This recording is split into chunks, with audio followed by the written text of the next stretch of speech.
లకు లోబడండి. మీరు ఏమవ్వాలి? లోబడాలి. ఒక ఆవిడటండి ఒక డాక్టర్ దగ్గరికి వెళ్ళిందట. ఏంటమ్మా నీ సమస్య అంటే, ఏ లేదండి డాక్టర్ గారు, పర్సనల్గా చెప్పుకోవాలండి.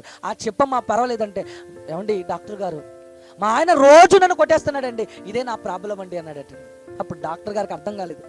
అమ్మా తలనొప్పి వస్తే నేను టాబ్లెట్ ఇస్తాను, జ్వరం వస్తే టాబ్లెట్ ఇస్తాను, కానీ మీ ఆయన కొడితే నేనేం చేయమంటావమ్మా?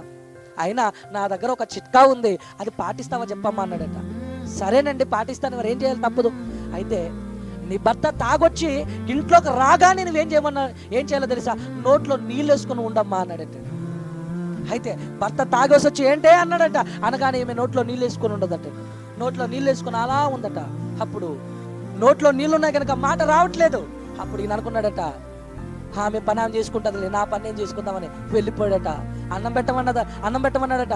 పెట్టింది, తిన్నాడు, పడుకున్నాడు. ఆ రోజు కొట్టలేదు, సక్సెస్ అయిపోయింది. ఇక రెండవ రోజు